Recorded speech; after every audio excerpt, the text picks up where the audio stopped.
택시요? 택시 기사 집안이라고요? 남자 어머니의 목소리에는 노골적인 비웃음이 섞여 있었습니다. 그녀는 찻잔을 들어 올리며 입꼬리를 비틀었습니다.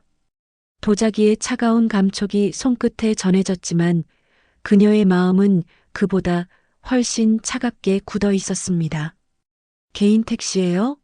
아니면 회사 택시 몰아요? 남자 아버지는 숟가락을 테이블에 내려놓으며 코웃음을 쳤습니다. 금속이 도자기와 부딪히는 날카로운 소리가 정적을 깨뜨렸고 그 소리는 마치 날카로운 칼날처럼 공기를 가르며 지나갔습니다. 아까 주차된 차 봤는데 그거 아직 굴러가긴 하나요? 그의 말에 테이블 넘어 앉은 여자의 아버지는 조용히 물잔을 입술에 갖다 댔습니다. 찬물이 목구멍을 타고 넘어가는 소리만이 무거운 침묵을 메웠습니다. 상견례장의 공기는 이미 얼어붙기 시작했고 에어컨에서 나오는 차가운 바람이 등줄기를 타고 스며들었습니다. 남자 부모의 코에서는 향수 냄새가 진하게 풍겼지만 그 인위적인 향기조차 이 순간의 불쾌함을 가릴 수는 없었습니다. 여자는 조용히 앉아 있었지만 그녀의 손이 무릎 위에서 살짝 떨리고 있었습니다. 면 원피스의 부드러운 질감이 손바닥에 느껴졌지만 마음의 동요를 진정시키기에는 역부족이었습니다. 이 이야기가 궁금하시다면 구독과 좋아요 부탁드립니다. 윤상우는 35살 강남증권가에서 과장직을 맡고 있는 남자였습니다. 그의 통장에는 10억 원이 넘는 자산이 쌓여 있었고 매일 아침 고급 원두로 내린 커피의 진한 향을 맡으며 하루를 시작했습니다.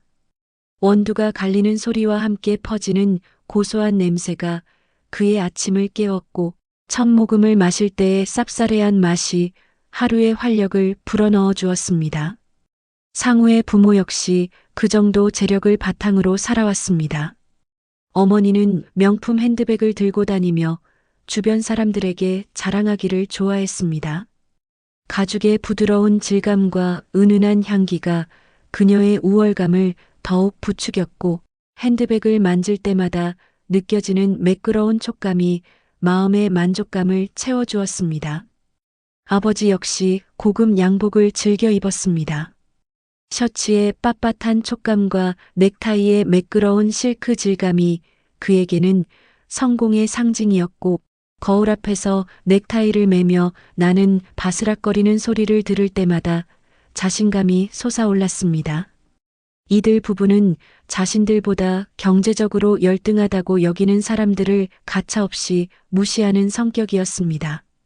고급 레스토랑에서 웨이터를 대하는 태도부터 아파트 경비원에게 인사하지 않는 것까지 그들의 일상 곳곳에서 계급의식이 드러났습니다. 반면 노아리는 32살의 유치원 교사였습니다. 그녀는 매일 아침 어린이들의 맑은 웃음소리를 들으며 하루를 시작했고 작은 손들이 자신의 손을 잡을 때의 따뜻함을 소중히 여겼습니다. 아이들이 선생님 하고 부를 때의 맑은 목소리가 그녀에게는 세상에서 가장 아름다운 음악이었습니다. 노도연은 68살 아린의 아버지였습니다. 그는 15년 전 부모님이 사주신 국산 중형차를 여전히 타고 다녔습니다. 낡은 시트의 거친 질감이 등에 닿을 때마다 느껴지는 친숙함과 시동을 걸 때 나는 특유의 엔진 소리가 그에게는 편안함을 주었습니다. 에어컨에서 나오는 미지근한 바람과 함께 풍기는 오래된 차량 특유의 냄새도 이제는 추억의 일부가 되어 있었습니다. 평소 그는 시장에서 산 면 셔츠와 편안한 슬랙스를 즐겨 입었습니다. 세탁 후 햇볕에 말린 천에서 나는 은은한 비누 냄새와 부드러운 감촉이 그에게는 최고의 사치였습니다. 아침마다 입을 옷을 고를 때 느끼는 면의 까끌까끌한 질감이 피부에 닿는 감촉을 좋아했고 하루 종일 입고 다녀도 불편하지 않은 편안함을 추구했습니다. 하지만 사람들이 알지 못하는 놀라운 사실이 있었습니다. 노도연은 도시 곳곳에 택시회사 5곳을 운영하고 있었고, 번화가 상가 건물 여러 채를 소유한 거대한 자산가였습니다. 그의 사무실 서랍에는 각종 부동산 등기부등본이 가지런히 정리되어 있었고, 두꺼운 서류를 넘길 때마다 나는 바스락거리는 소리가 그의 재산 규모를 말해주었습니다. 매달 들어오는 임대료만으로도 일반 직장인 몇 명분의 월급에 해당했지만 그는 여전히 검소한 삶을 고집했습니다. 아침에는 직접 끓인 보리차를 마셨고, 보리가 우러나는 구수한 맛과 김이 모락모락 피어오르는 모습을 보며 하루를 시작하곤 했습니다. 겉모습만으로 사람을 판단하는 이들에게는 그저 평범한 택시기사 아버지로밖에 보이지 않았던 것입니다.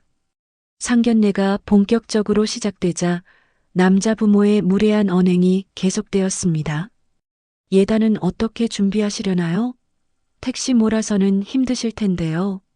상우 어머니의 말에는 겉으로는 동정하는 듯한 어조가 섞여 있었지만 실제로는 상대방을 깎아내리려는 악의가 숨어 있었습니다. 그녀는 찻잔을 들며 입술을 오므렸고 차가운 도자기의 감촉이 손끝에 전해졌습니다. 고급 찻잔에서 나는 은은한 향기조차도 이 순간의 도끼를 가릴 수는 없었습니다. 며느리 될 분이 유치원 선생님이라니 생활비는 결국 우리 아들이 메워야겠네요. 상우 아버지의 말이 끝나자 테이블 위에 반찬 그릇들이 살짝 떨렸습니다. 그의 목소리에 담긴 비아냥과 함께 공기 중에는 긴장감이 팽팽하게 흘렀습니다. 아리는 고개를 숙인 채 나물을 집어먹으려 했지만 젓가락 끝이 미세하게 떨리고 있었습니다. 시금치의 아삭한 식감이 입안에서 느껴졌지만 목 넘김은 어려웠고 음식의 맛조차 제대로 느낄 수 없는 상황이었습니다. 노도연은 여전히 조용히 앉아 있었지만 그의 손가락이 테이블 위에서 살짝 떨리고 있었습니다. 찬 공기가 목 주변을 스치며 지나갔고 에어컨 소리만이 어색한 정적을 메우고 있었습니다. 상견례장의 분위기는 점점 더 차갑게 식어갔고 마치 겨울바람이 실내로 들어온 듯한 느낌이었습니다. 상우는 부모의 말을 듣고 있으면서도 어딘지 모르게 불편한 기색을 감추지 못했습니다. 그의 이마에 미세한 땀방울이 맺혔고 손바닥이 축축해지는 것을 느꼈습니다. 하지만 부모 앞에서 감히 반박할 수는 없었던 상황이었습니다. 시간이 지날수록 상황은 더욱 악화되었습니다. 솔직히 격이 안 맞지 않습니까? 상우 아버지가 마침내 직격탄을 날렸습니다. 그는 양복 재킷을 여미며 몸을 뒤로 젖혔고 의자에서 나는 삐걱거리는 소리가 긴장감을 더했습니다. 저희는 이런 자리 괜히 만든 것 같네요. 그의 말이 끝나자 순간 테이블 위의 모든 것이 정적에 휩싸였습니다. 찻잔을 놓는 소리조차 크게 들렸고 누군가 침을 삼키는 소리까지 선명하게 들릴 정도였습니다. 노아린의 얼굴이 순간 굳어졌습니다.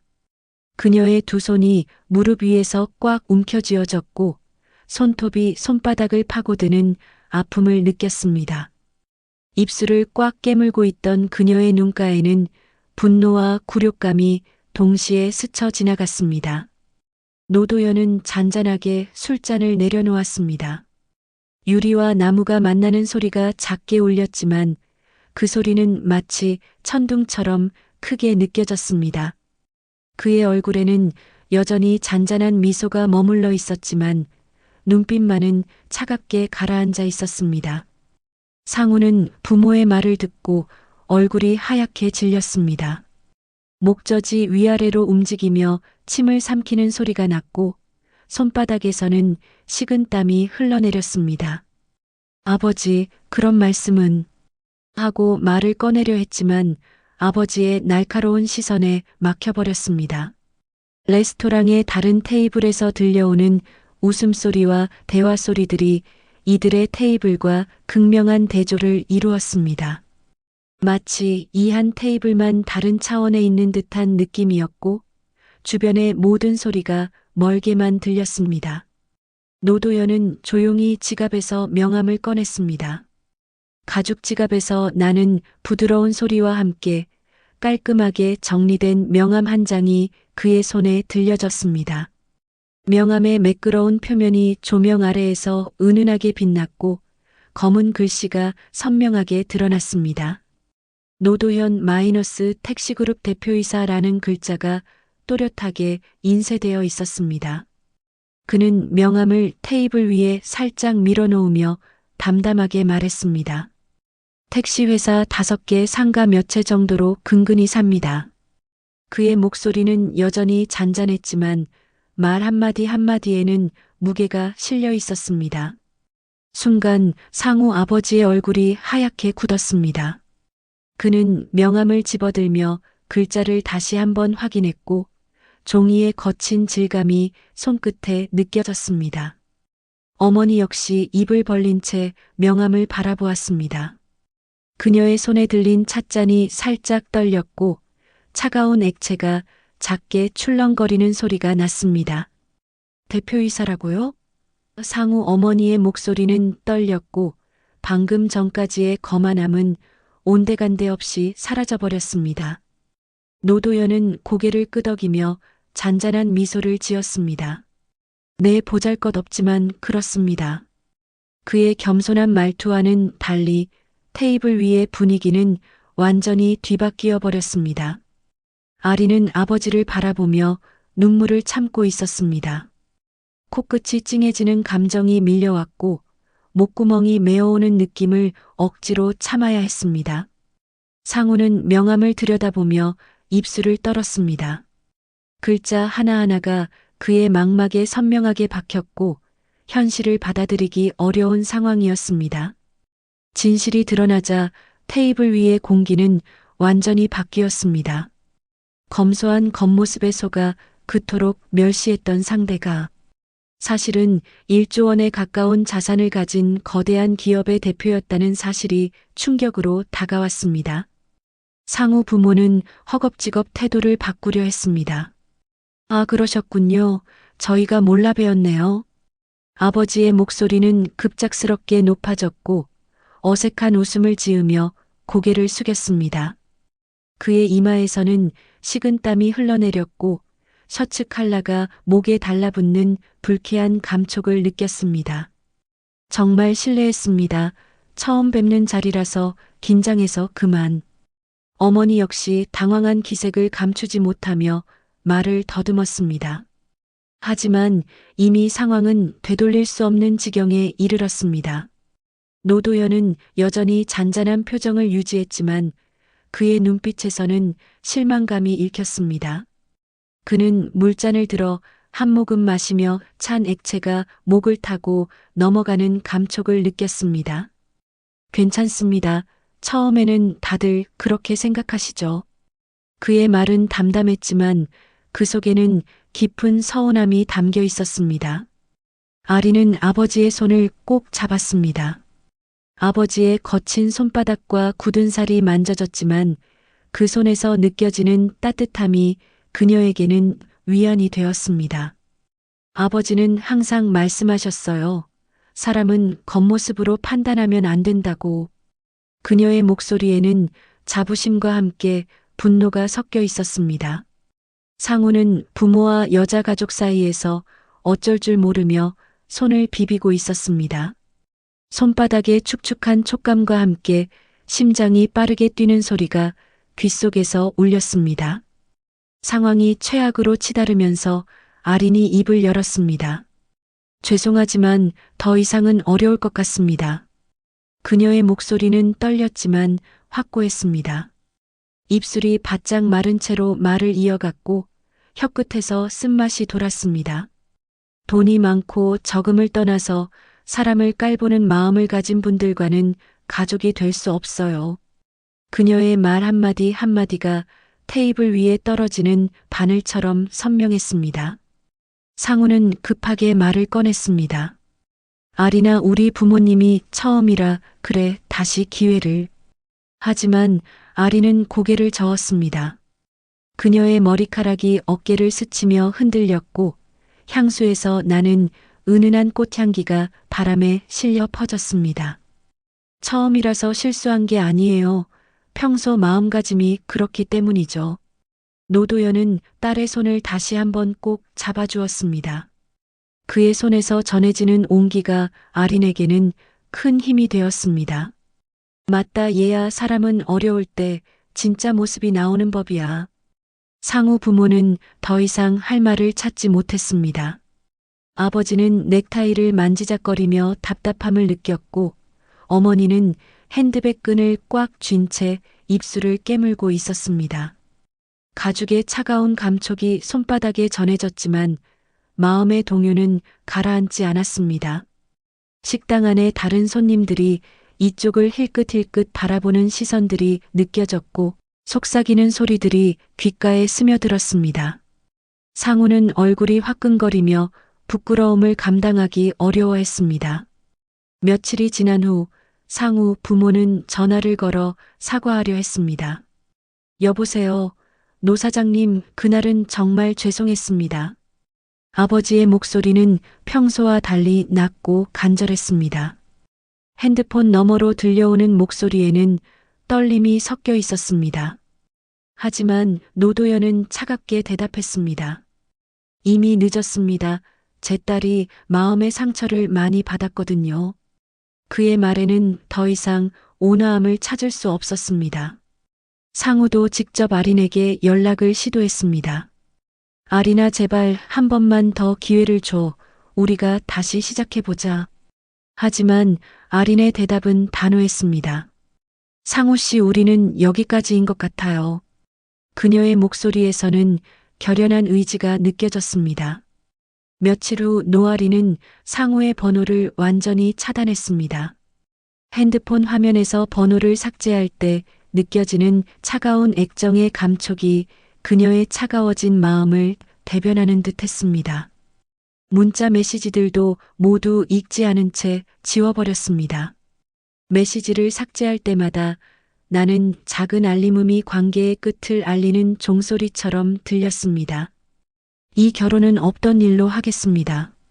그녀가 상우의 어머니에게 보낸 마지막 문자는 냉정했습니다. 메시지를 입력하는 키보드 소리마저도 단호함으로 가득 차 있었습니다. 상우는 매일 밤 침대에 누워 천장을 바라보며 후회했습니다. 베개에서 나는 세제 냄새가 코를 찔렀지만 마음의 쓸쓸함은 가시지 않았습니다. 에어컨 소리만이 적막한 방 안을 메우고 있었습니다. 상우는 부모를 원망하기 시작했습니다. 왜 그 자리에서 그렇게까지 모욕을 주셨어요? 그의 목소리에는 분노와 절망이 뒤섞여 있었습니다. 거실에서 울리는 그의 목소리가 벽에 부딪혀 메아리처럼 돌아왔습니다. 아버지는 소파에 깊숙이 앉아 고개를 숙이고 있었고 어머니는 티슈로 눈가를 닦고 있었습니다. 종이의 부드러운 질감이 피부에 닿았지만 마음의 상처는 아물지 않았습니다. 우리가 잘못 생각했다. 정말 미안하다. 아버지의 사과는 진심이었지만 이미 모든 것이 늦어버린 후였습니다. 상우는 매일 아린에게 전화를 걸어보았지만 신호음만 울릴 뿐 연결되지 않았습니다. 고객님께서 전화를 받을 수 없습니다라는 자동 안내 멘트가 그의 귓속에서 맴돌았습니다. 문자를 보내도 배달되지 않았고 카카오톡 메시지도 읽히지 않았습니다. 스마트폰 화면에서 읽지 않은 표시만이 그를 더욱 절망스럽게 만들었습니다. 몇 달이 지나도 상황은 변하지 않았습니다. 상우는 회사에서도 집중하지 못했고 커피 맛도 예전 같지 않았습니다. 쓴맛만 입안에 맴돌 뿐 향기도 느껴지지 않았습니다. 그는 매일 밤 창문을 열어두고 바람을 맞으며 생각에 잠겼습니다. 차가운 밤 공기가 얼굴을 스치며 지나갔지만 마음의 공허함은 메워지지 않았습니다. 사랑은 남아 있었지만 존중이 사라진 순간 모든 것이 무너져 버렸습니다. 상견례에서 시작된 작은 무례함이 결국 두 사람의 미래를 완전히 파괴해버린 것입니다. 오늘도 상우의 핸드폰에는 배달되지 않는 메시지들만 쌓여가고 있습니다. 이 이야기가 도움이 되셨다면 구독과 좋아요로 응원해주세요.